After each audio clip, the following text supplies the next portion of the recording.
Madam Speaker, if I may be allowed, Yes. parang po siyang, if I may use a comparison, parang kung tayo po ay nagde-deposito sa isang bangko, nagdeposito tayo ng 100 piso, iniwan natin sa bangko yung ating 100 pesos. Habang hindi natin kailangan yung 100 pesos na yan, ini-invest ng bangko yung 100 pesos na yan. But at any point in time that we demand 100 pesos plus the interest, dapat ibibigay sa atin ng bangko yung pera natin. At any point in time that we want it, it must be available. So ganun po ang konsepto ng earmarked revenues. Congress earmarks a certain portion, inokolekta ng ahensya ang revenue, dinedeposito sa treasurer, habang hindi ginagamit ang cash, gagamitin muna ang cash sa pagpapatakbo ng buong government kasi po ang pangongolekta ng buwis hindi naman po January 1. Meron na tayong buwis. Paano natin babayaran ang sweldo ng ating mga page, ang sweldo ng mga government employees? Wala po tayong ibabayad sa inyo na sweldo kung hindi natin gagamitin ang cash na yan. Pero at any point in time that an agency demands those earmarked revenues, the Treasury must be able to make those funds available.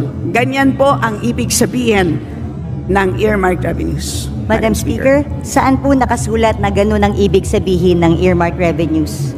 Na pwede siyang gamitin pag hindi ginagamit pa.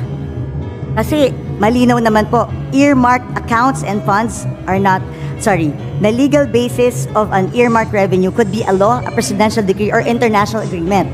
Bawat earmarked revenue may batas. At walang blanket authority doon na sinasabing pwede mo munang gamitin habang hindi ginagamit ng agency. Gusto ko lang po makahanap ng legal basis mula umpisa. Asan po ang legal basis na sinasabing pwedeng gamitin ang pondo na in-earmark natin for another thing kasi yung cash naman hindi pa ginagamit ng ahensya. So hiramin ko muna. Paano kung hindi ko na maibalik? Paano kung hindi na tayo makautang? Hindi po ba pag regular ka na tao, ginamit mo ang pera na hindi para doon? Qualified theft na to, o kaya pwedeng technical malversation of funds if you use it for another thing. Ang tawag po dun sa libro ay Book of Accounts. So may Book of Accounts at nandun naman po maliwanag ang balanse. So at any point in time na kung na-question... Madam Speaker, ulitin ko, ano pong batas ang nagsasabi na pwedeng gamitin pangsamantala ang earmarked revenue?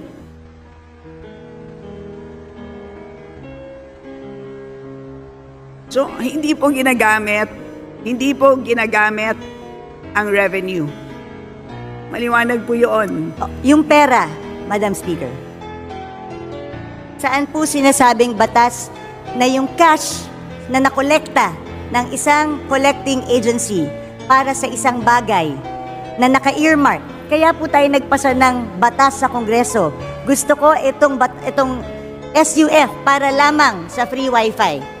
O meron na siyang 24 billion na cash na nakadeposito.